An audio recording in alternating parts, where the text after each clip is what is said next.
Hello, everyone. It is May Day, Workers' Day, and happy Workers' Day to you all, wherever you may be watching. Welcome to the program. This is Politics Today, live on Channels Television. I'm Oshiomhole here in Abuja. Before we get into our major conversation tonight, I would like to celebrate and, tell all our workers that your efforts in adding value to national development is not only seen by those who are employing or those who employ you, but is seen by what we have seen in the development of our country. And kudos to you all. And it's a moment where we can pat ourselves on the back and say, kudos all workers in this nation.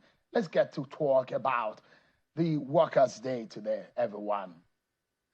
It's a special day for Workers' Day, of course, on this program, as the nation commemorates the invaluable contributions of its workforce. We'll delve into a present conversation surrounding the ongoing debate on workers' wage increase against the backdrop of mounting challenges, including the skyrocketing prices of commodities, petrol scarcity, inflationary pressures, and foreign exchange instability.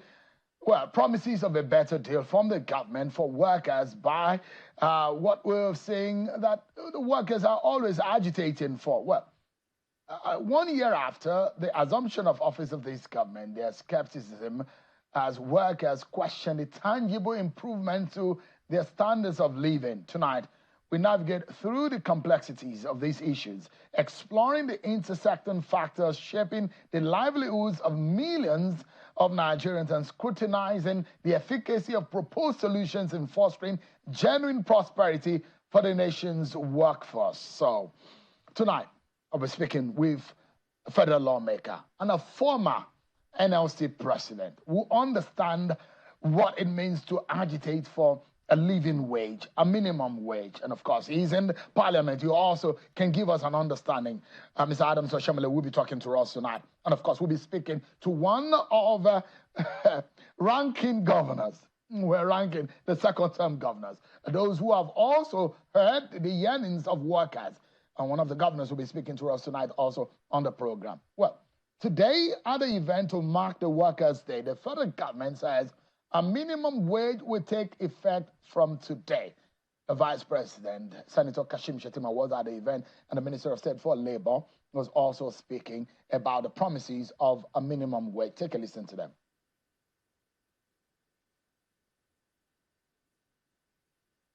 I do not take for granted the understanding, patience, commitment, and support you have shown throughout the implementation of this government's policies and programs aimed at positively transforming our great nation.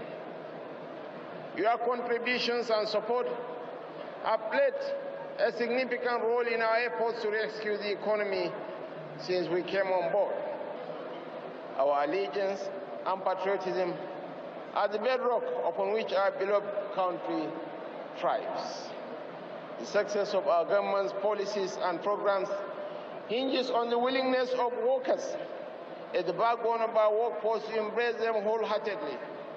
I appeal to you to continue using the power of the labor movement for the greater good of our nation. The Nigerian workers should be rest assured that despite the short delay, the minimum wage will take effect on from 1st May 2024. We are not going to lose any time. Well, the leaders of the organized labor appear to have their eyes set on what they want and how they want it. I'd like you to take a listen to the president of the NLC, Mr. Joe Ajero. He's pegged a figure, and this is his reason. The Nigerian Labour Congress and TUC have made it clearly and emphatically that should the minimum wage negotiation continue and linger till the end of May, we can no longer guarantee industrial harmony in this country. Well, you heard them. The NLC president has said it. He said 615,000 naira is what will be appropriate for a living wage. Well, you've heard what the governor of Edo State has also announced. He said 70,000 naira will be paid. The governor of Lagos State is also muted the idea that there might be an increase in the minimum wage. But tonight is a special program and a special focus, of course, to the yearnings and the agitations of the Nigerian worker. Tonight, I have one of the governors also joining me on the program, and I have the privilege of a former governor and a former NLC president and a sitting member of parliament. I have Senator Adams Oshiomhole. Thank you so much indeed, comrade, for joining us tonight. Thank you for having me, Shehu. I appreciate it. Happy May Day. May Day to you. You deserve your wages. That's what they say. And Your Excellency, the governor of Nasarawa State, Comrade Abdullah Sule. Would you like to be called a comrade on a day as this? When I'm sitting next to him, I will love it. Thank you so much, gentlemen, for coming tonight. I think it's a day that we need to applaud the effort and the sweat of every worker who have been pushing hard for our nation's development. Perhaps I should begin with one man that has sweated and been on the streets and agitating and singing a solidarity song.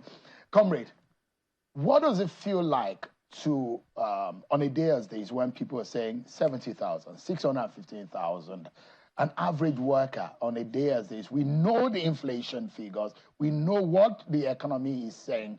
But what, in summary, what is your assessment of the situation? Well, I think there is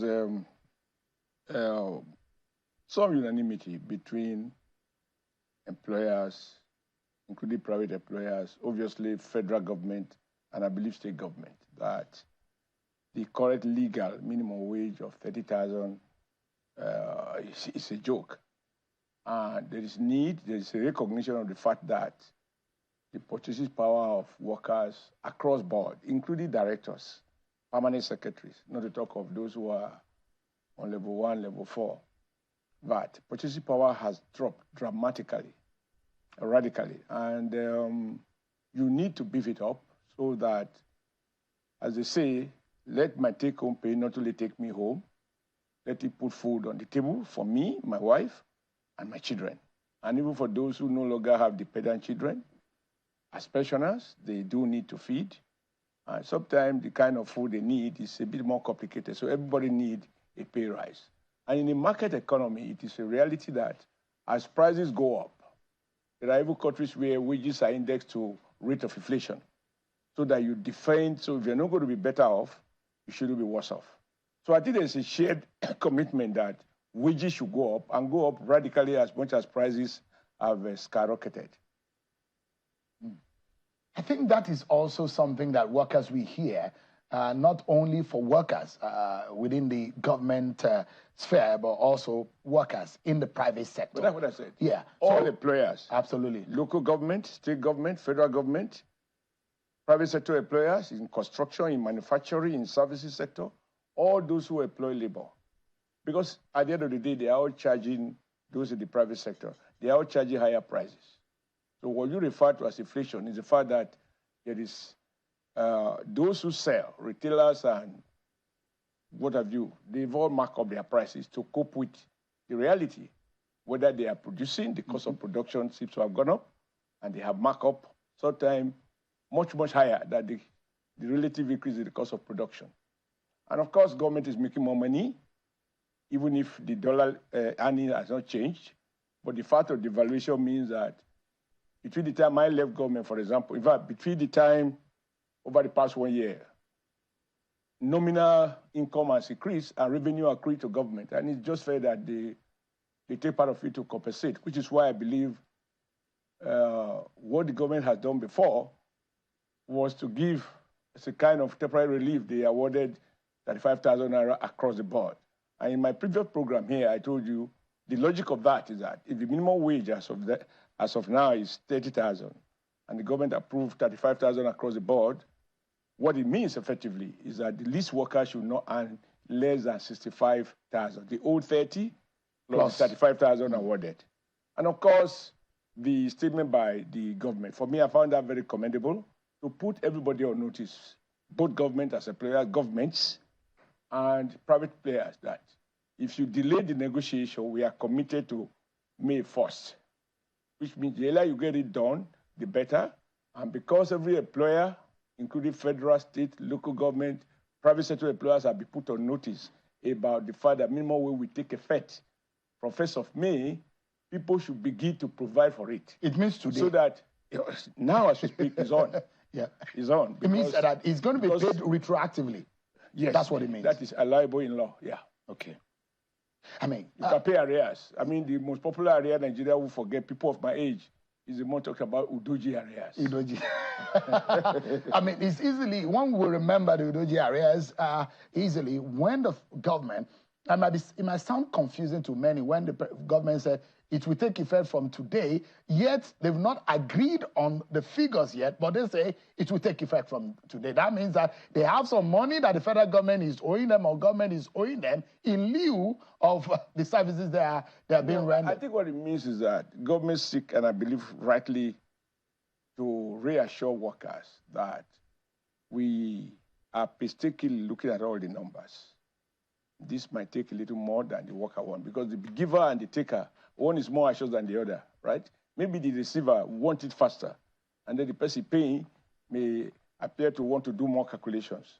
Everybody is running numbers, but just to say, look, gentlemen, we're not going to rush, but we will do what is sustainable, but be rest assured that whenever we fix it, it will take effect from today. In other words, the delay will not be at the expense of the working class. So the governor of Edo State has made an official announcement, 70,000. The governor of Lagos said I muted it, but it has not come to effect. He also muted the fact that around that figure, about 70,000. What do you make of those governors who are ahead of this plan of the federal government? I'm very happy with what the Edo State governor has done because he just been consistent with the tradition that we established when I was the governor and he was my economic advisor.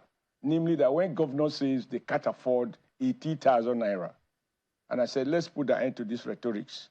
Edo is about 16 or 18 in terms of federal revenue allocation, what accrues to the state. And if states that are earning almost double revenue from oil argue they can't pay 80,000, then I decided that we can pay, and we started paying 25,000 naira, which was about 33% increase on the minimum wage. And the good thing is that my successor, Obaseki, sustained that tradition.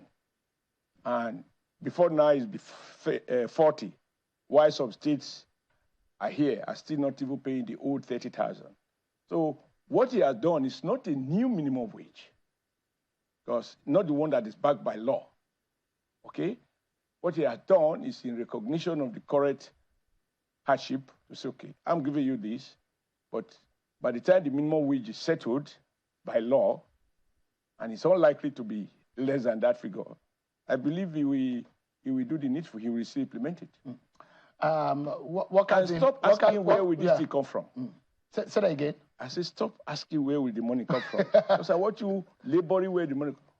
The question is that where is the governors have always complained that anything. The revenue those same governors are buying new cars at correct price. They don't pity them because revenue is low. I have a brother here who is also a governor. You don't go to the market and say, I'm not from oil producing, so I want to buy a car. Nasarawa is almost an oil producer now. Yeah. Whether it is not, truth of the matter is the market, we have to speak the language of the market. He has a private sector background. You understand what drive prices? What drive prices? Those forces that drive prices drive cost of living, right? And why people work is to earn and live happily, not just for themselves, but for their families. So the language of labor is not just pay me wages, pay me a living wage. Even the Holy Quran, the Holy Bible, says that the worker deserves his wages. Wages, not starvation wages, living wage, decent jobs. Let me bring in the governor. I wanted Comrade to lay the background for us. You set me up. You should have talked about the player first. But I know that the employers of labor are going to be sitting on a hot seat right now, because then the calculations will begin on how do we meet up the expectations of the workers. But how difficult is it to reality of wanting to meet up with the expectations of the average worker? The federal government has announced today, it means that imminently the state government have to fall in line? Okay, first and foremost, let me wish you happy Workers' Day. Same to you. And let me wish my dear chairman, I still call him the comrade chairman, happy Workers' Day as well. And let me pick up from one statement he made, which is a fact. And we continue to give the credit to Mr. President for some of the policies taken. There is no state in the Federation, including Nasarawa today, that will say we have not seen improved revenue that has come to us. And I think every state is proving it by the number of so many infrastructural development and other kinds of development that are taking place. And that's why a state will jump up and say, we are going to do agricultural development of so and so hectares, thousands of hectares. It's all because of the improved revenue. Now, coming from the private sector, 30,000 was when I came to government. When I was a group MD of Dangote Sugar, 30,000 was not even a number for us because you have some of the minimum people earning far more than 30,000 naira from the private sector. But it's because of the kind of profitability of the company and the kind of everything that is there. So we're not afraid to pay as long as the income is there. So it now brings me to the point you made about realities. Now to tell you, let me even clear another point.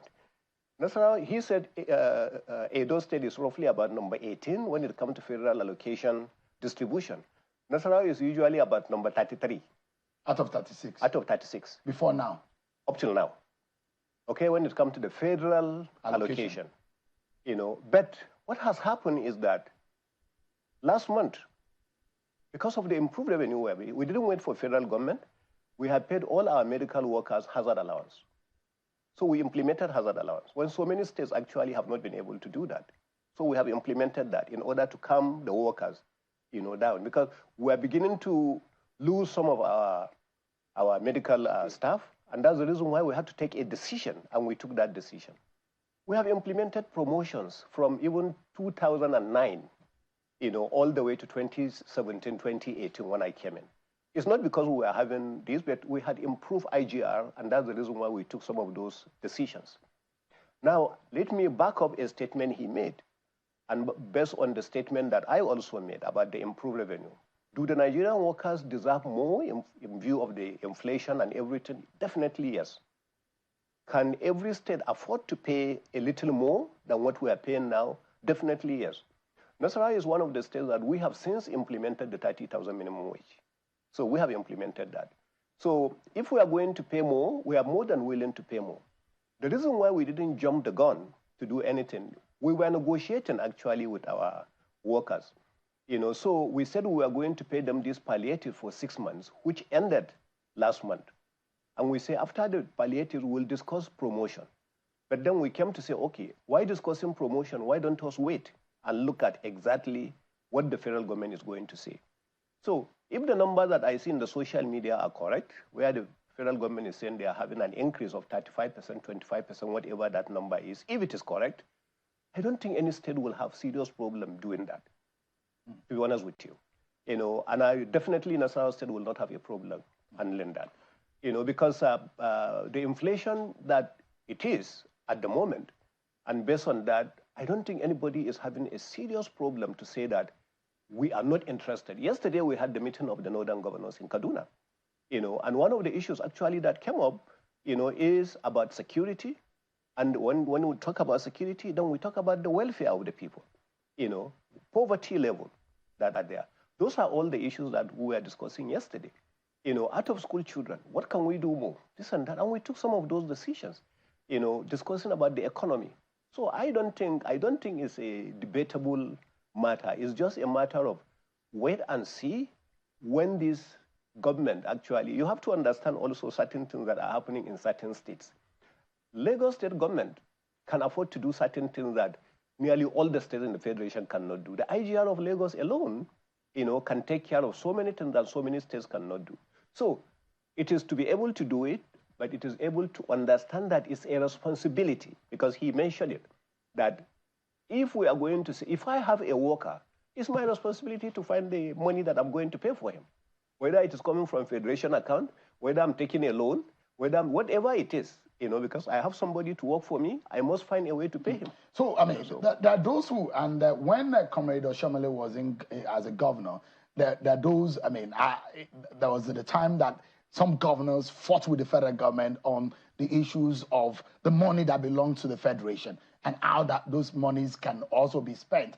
And there are those who will say, at the moment right now, compared to several months ago, there's some state that should be thinking about saving for the raining day, because allocation to the state is now far higher than what we were experiencing before. And there are those who will say, look, is this not a time for state government or state governors to start thinking of what they can now do on their own within their territory to make more money and save for the raining day? And I see that oil exploration, you already set up a committee in Nasarawa State. You're already talking about mining. You're talking about housing in Nasarawa State. Is this part of your thinking in the state when you want to join the League of Oil Producing States?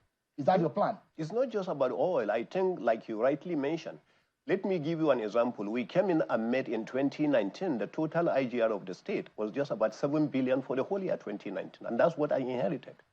Today, our IGR is in over 20 billion. You know, so the issue is that every state has to look into, and locally for us, really, Nasarawa State, we have a lot. Just today, you know, I already commissioned a factory, you know, in Uke area, you know, of Karu local government area, that is processing the highest purity of lithium. I finished that and then went straight into Nasarawa town, where I now inspected the biggest lithium factory that Mr. President is coming on the 10th of May to commission. We finished on that. I came back here. That's the reason why I was coming a little late, to have a meeting with another company that is building a little bit bigger than that other factory that Mr. President is commissioning on that. You see, we have to look into that. We are going into agriculture. You know, for us locally, the oil is one thing, but coming from the oil background, I know oil money will take a little while. It has taken them about a year drilling just the exploration well. The well they are drilling right now is called the exploration well. And they have not yet reached the sand of interest yet. The committee you set up, what is it for? The committee I set up is people who understand oil and gas industry. And that committee is to be able to work closely with NMPC. We don't want to leave it. We don't want to stay completely out of it when we have people who understand the industry. So they can also assist the NMPC. NMPC, do you need a technical partner in this particular field? Can we get the partner for you? Do you need a company that's going to carry out this oil service operation? Can we also be part of it? Can we get someone for you? Are you going to settle with the community? Can we get a better deal for you with the community to be able to do that? How does the state participate in this oil and gas operation and development that is taking place in Nasarawa State? You know, because we don't want to go back, we don't want to reinvent the wheel. We have seen the oil and gas operation everywhere, you know, in the Niger Delta. We have known the challenges that have happened. We don't want to have those kind of challenges, especially when our own oil and gas production in Nasarawa State is what we call an integrated field development, which means you produce the oil there, you refine it there, produce the gas there, you produce power there, fertilizer there, and all you do is you truck out finished product. So if that is the case, then we have to be very, very sure, you know, that what we are doing is right, is better for the environment, better for the community, better for the investor, and those are the kind of people we got. Some of us who are pro-federating unit are thriving, and look at the end of First Republic stroke, the beginning of Second Republic kind of economy, where the regions were performing economically, and there seems to, that, I mean, we became lazy after the oil boom, and the oil money was coming.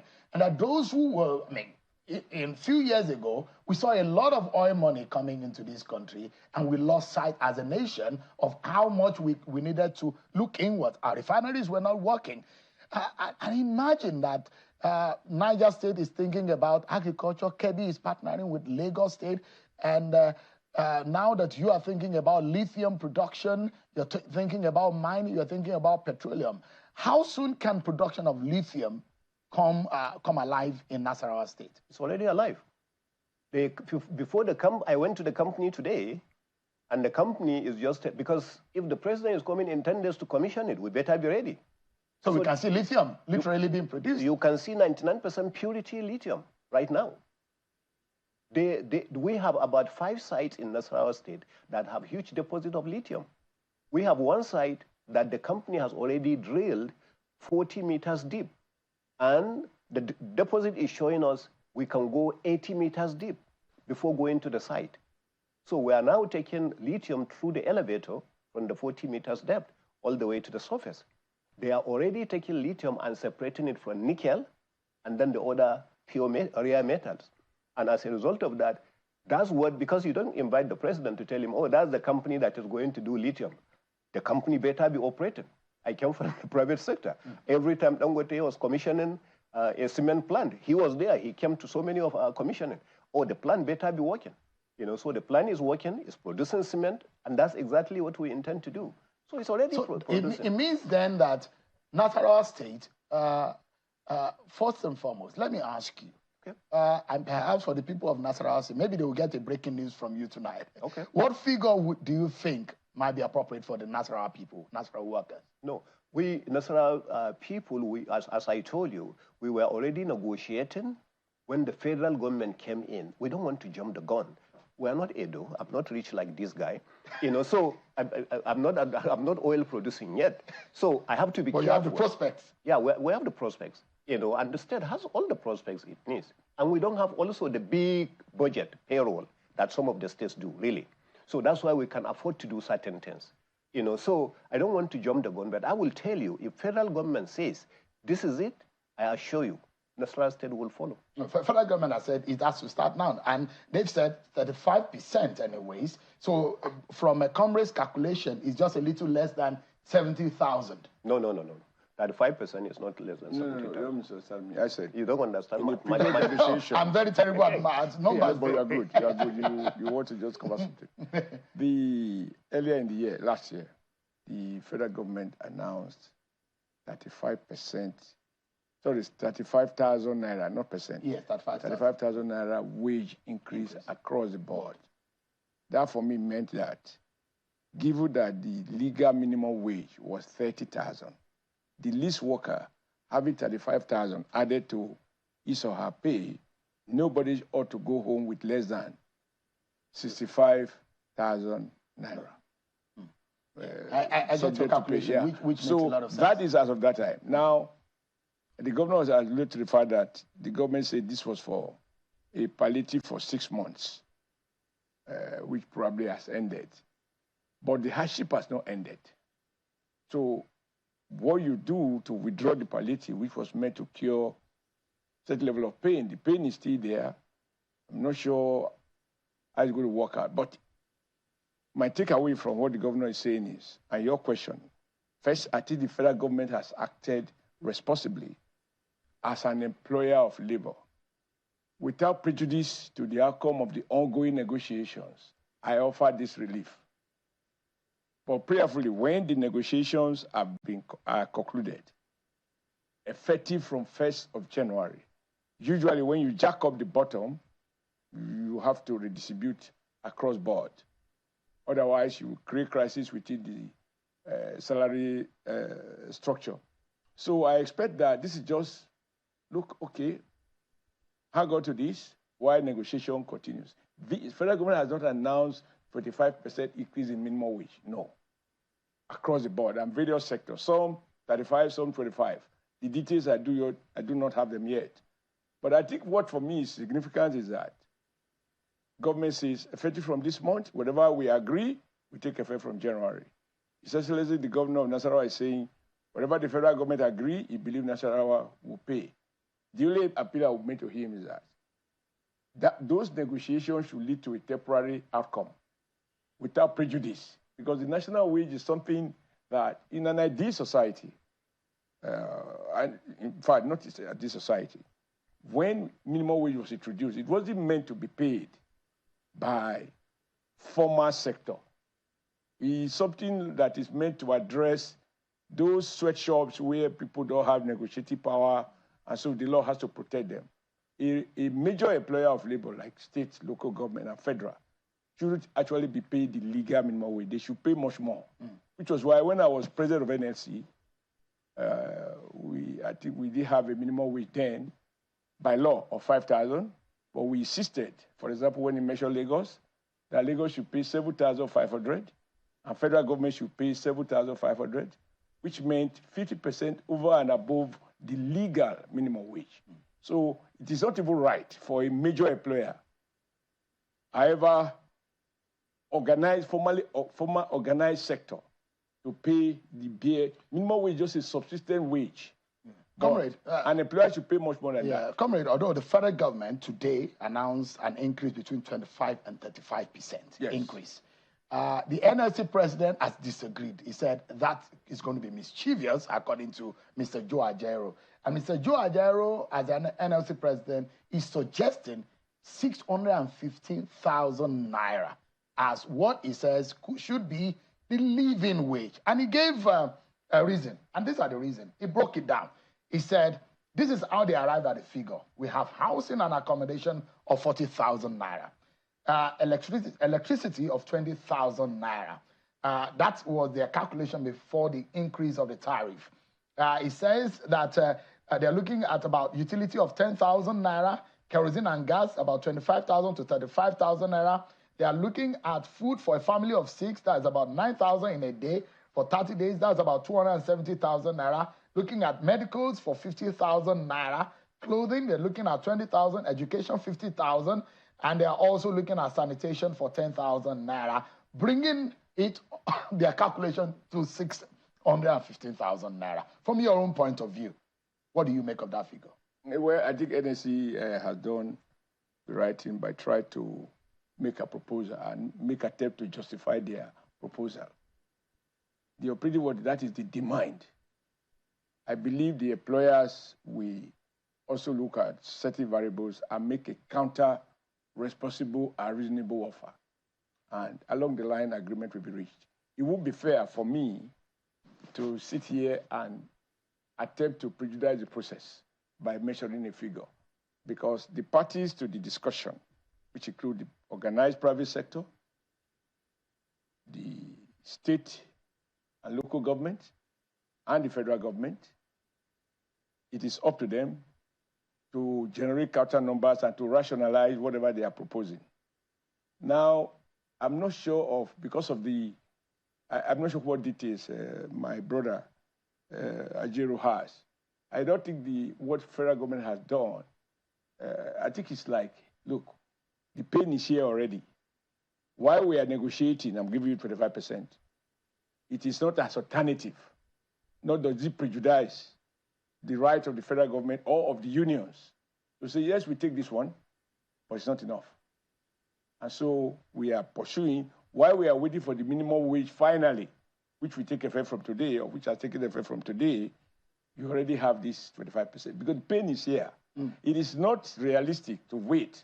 You know, it's like a surgeon, all right, you have a serious medical condition, okay, we give you pain relief, but it is not the surgery that is required to put an end to the malignant part of the body. That is how I understand it. Now, that Ajaero says, no, I don't need any pain relief. I want to go straight to the theater. If I have a conversation with him, I'll find out the way his mind is working. But in my view, effective days has been fixed. The federal government did say we are increasing minimum wage or salaries, minimum wage by 25%. Just say we are awarding 25 to 35% to different sectors, and they identified those sectors. Now, the only thing I think Ajaero should be doing now is that it won't be right, because there's what we call the neighborhood effect. The federal government has jacked up, it has offered 25% or 35%.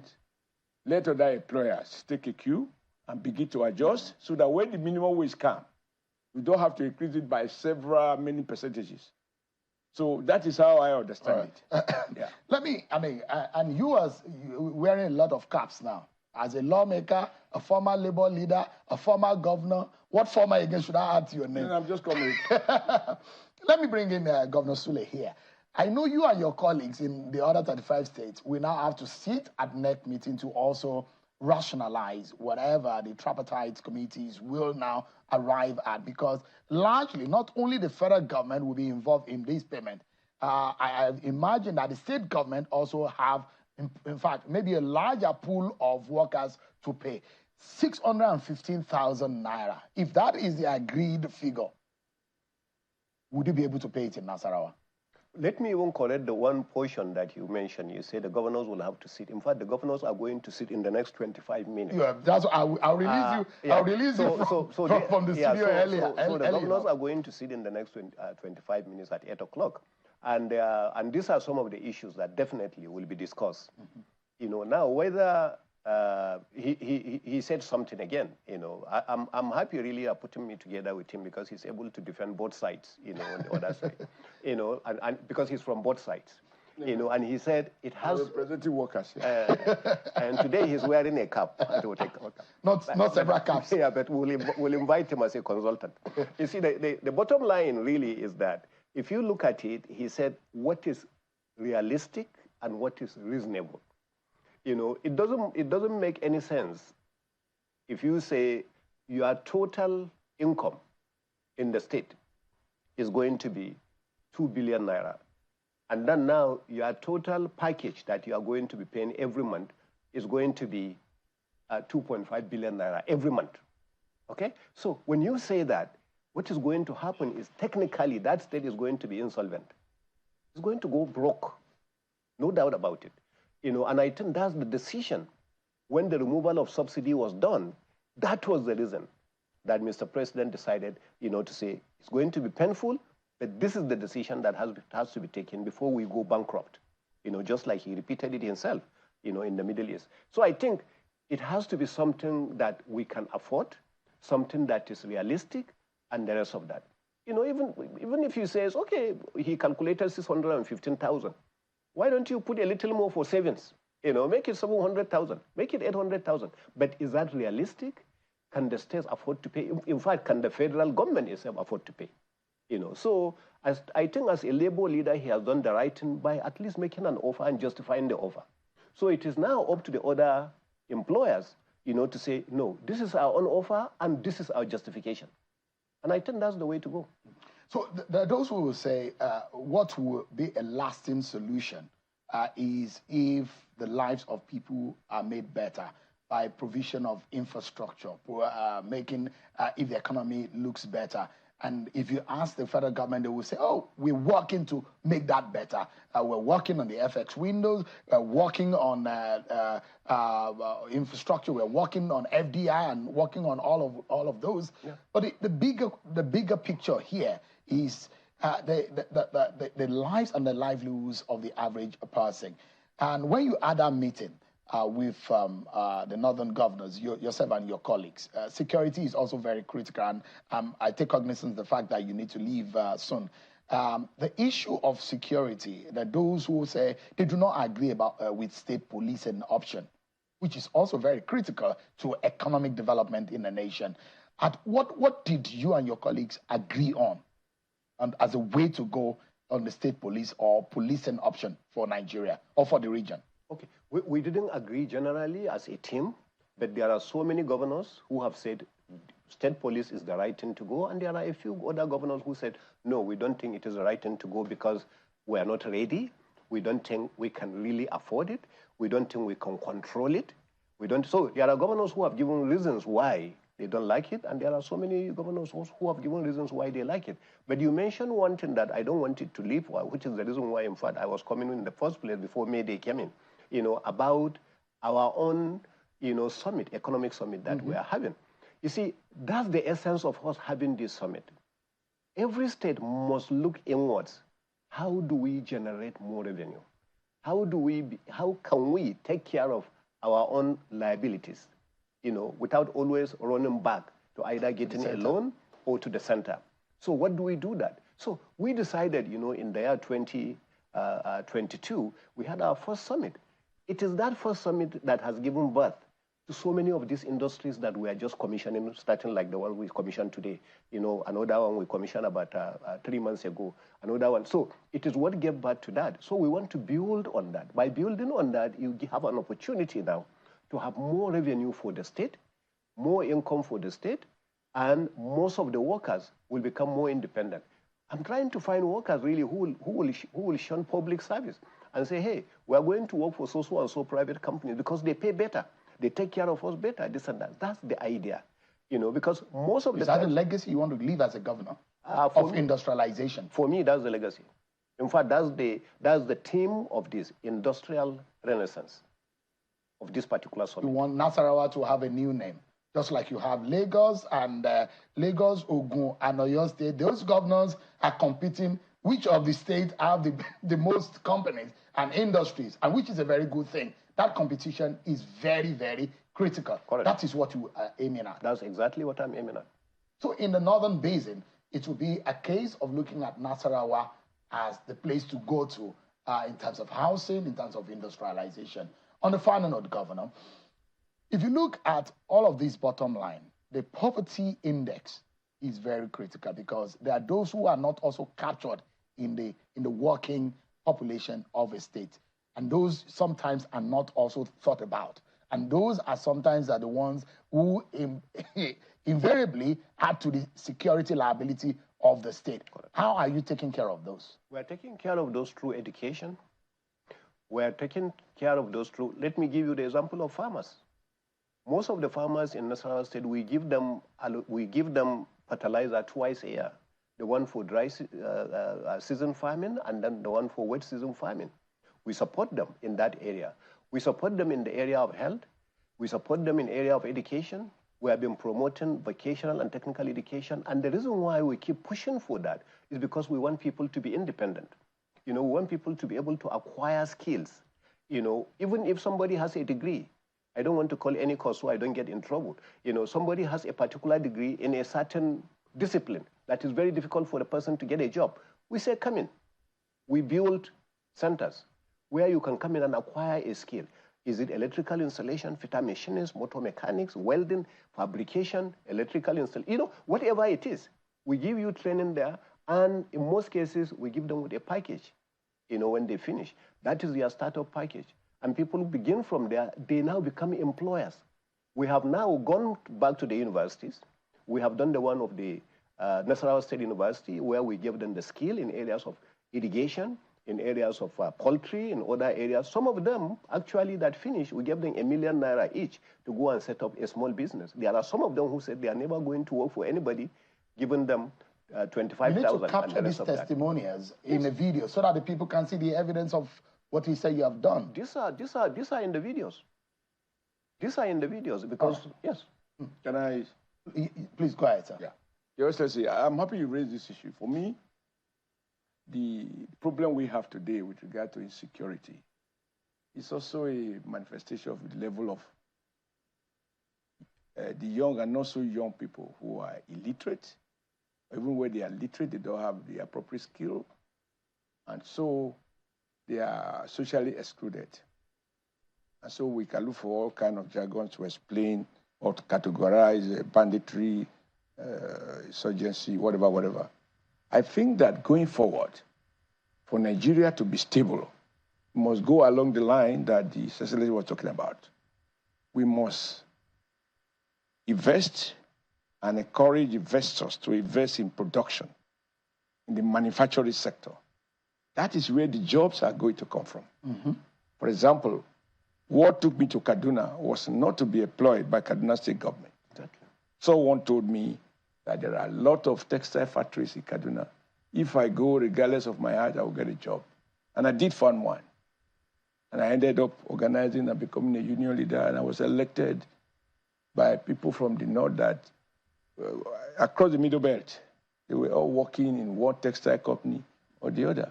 Kaduna Town alone hosted about 30,000 workers. Now producing clothing, different kind of fabrics. And then through the policy of backward integration, which the then federal government imposed, these employers were forced to set up what they call COTMAN, Cotton and Agricultural Processing Company, to provide seed money, money to farmers and educate them on how to ensure a better quality of cotton lead. And then that meant that rural poverty was being dealt with. And as these people produce this cotton, they have a ready market, which is the textile employers. And so the textile employers buy the cotton lint, they clean it up through ginnery in Zaria and some other places, and then they take it through spinning, to weaving, to printing, and then what we are wearing now, Robin Nigeria made. As we speak today, 200 million Nigerians are wearing imported, whether second-hand or imported clothing. Just imagine if what we wear is produced here. Locally. We will have more than 20,000 people. All right. So in the long run, the demand of labor should not just be about wages. They must engage government on appropriate industrial policies and trade policies. Absolutely. Yes. How do we bring back Michelin? Yeah. Now, let me pause what has led us, let me just make this point.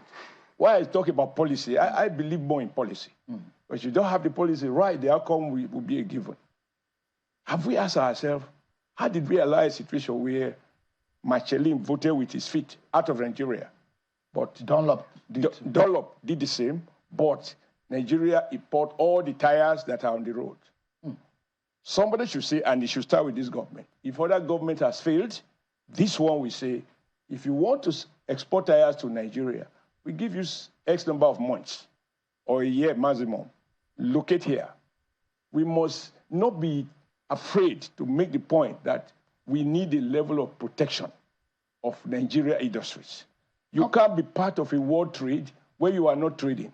Market means you bring your goods, I buy, and I buy from you what I need. But when you are in a situation like the one we are in, minus oil, we have nothing else to sell to the world. So why are we part of the world trading system? Right. We are not. So those are the kind of policies I want NLC to engage the federal government to say, how do we bring the textile sector, the leather sector, even the petroleum industry, a number of byproducts, but exporting those things without adding value. So I'm very excited, sir, Your Excellency, that you are looking out, not crying over the situation you met in Nasarawa, maybe a civil service state. You are boldly taking steps to become one of the industrialized states. That is the way to go. Comrade. And if everybody goes that way. I like to detain you here in the studio to the end of the program, but I will I will release Governor Sule. Your final word before we go. Let me take advantage of one statement he made in the area of mining. We are attacked, state of solid minerals, home of solid minerals, that we attack.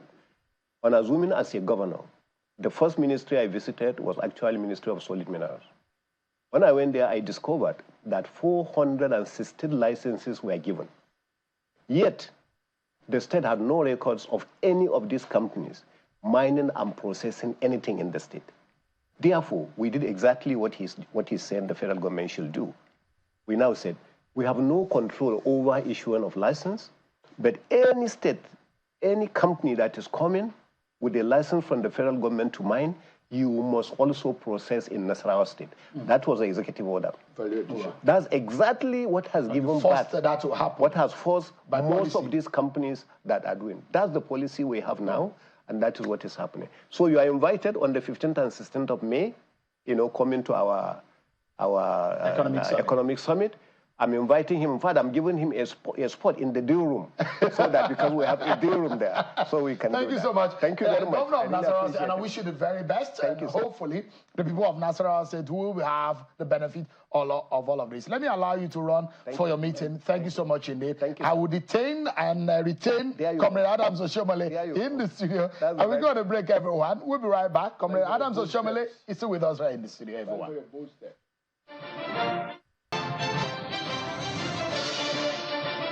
Thank you so much, everyone. Let's get back to the conversation with Comrade Adams Oshiomhole on this special day of Nigeria, celebrating Nigeria's workers. So in our concluding moments, you have talked about policy. And of course, if you look at what President Bola Tinubu said, his agenda is renewed hope. And the fact that his meeting is gone to Saudi Arabia, he spoke about his policies and how he wanted it to go. He went he's gone to Germany, he's gone to Netherlands. But to get the economy really woken up, using the Nigerian workers, what do you think is perhaps the best way to go about it? Well, I think even though I'm not part of the delegation, but I can readily imagine that what is doing is what you might call economic diplomacy. You know, we have to, if most people, all they know about Nigeria are the negative stuff. When the president goes there and put the facts on the table, policies, for example, you might not be happy with the rate of the exchange rate, but I'm very excited that no banker will be posting huge profit just because he has a relationship with the CBN governor. Now they try to match the market. So no free dollar, no free naira. If you must earn it, you must do proper banking. Because over the year, we've seen a situation where banks are just posting profit courtesy of the gap between official rate and so-called parallel market rate. And because they are parallel, they don't meet. Now this president is making them to meet. And the CBN, I think they are doing the right thing by saying, no, we will create a situation where you just have access to Forex and then you divert it to other purposes. That is a huge policy. It has its own consequences. Because I was going to say that the people are feeling the pinch. Sometimes they will always feel the pinch. No pain, no gain. But I would like to see more intervention such that, because there's something they've done which we have to acknowledge. When it went to 2,000 naira to $1, not many people, I mean, people were scared. I was scared stiff that we have arrived in Zimbabwe. And once you get into Harare, to get back can be an issue, you know? And we see the CBN creatively, you know, some harmony, some handshake between the monetary authorities, the fiscal authorities, and we are beginning to see the Naira go, you know, appreciating and depreciating within certain limits. But of course, I am sure the bank would like to see it go down even more. But what I think the president is doing in all of those trips is to say, come to Nigeria, you have no fear that you can repatriate your profit. Because if I can't take my profit back, I can't bring my free dollar here that I suffer to earn, to invest, and then I make profit, I can't take it home. The typical example is the unfortunate dispute between some airlines and the CBN, that they were not able to repatriate their funds, paid for by Nigeria customers, but no Forex to back it up. And as a consequence, we saw some airline not flying the route, and if you were flying the route, marking up prices so that Nigerians will pay almost double for a 6-hour or 5-hour flight compared to what you pay in some other countries. So I think he's going around to say there are things he has done that are different. And he tried to list them to attract those. You have to have incentive to attract foreign direct investment, particularly if you are not just looking for hot money, that they bring in, manipulate your speculation and so on, and with the least excuse, they take the money out and then you are flat. To get real investors, and talking to states that can lend, beside having the expertise, they can lend money, you know, on a concessionary basis because they have the confidence that you have sustainable economic policies. Right. I think that is what he's doing. Comrade, now, my own takeaway is that at the end of the day, we must ask ourselves the question, what must we do differently to bring back the manufacturing sector? Right. Now, I give you an example. And this is the area some states. We are at the top of 8 o'clock already. We need to go. Okay. Thank you so much, comrade. I need to bring you back. We need to talk about Edo politics at some point. But thank you so much on this special day. Thank you so much indeed for honoring our invitation. Happy Labor Day. Thank you so much. And thank you for subjecting me to labor pain. That's our show tonight, everyone. Many thanks for watching. Happy Workers' Day, everyone. Bye-bye.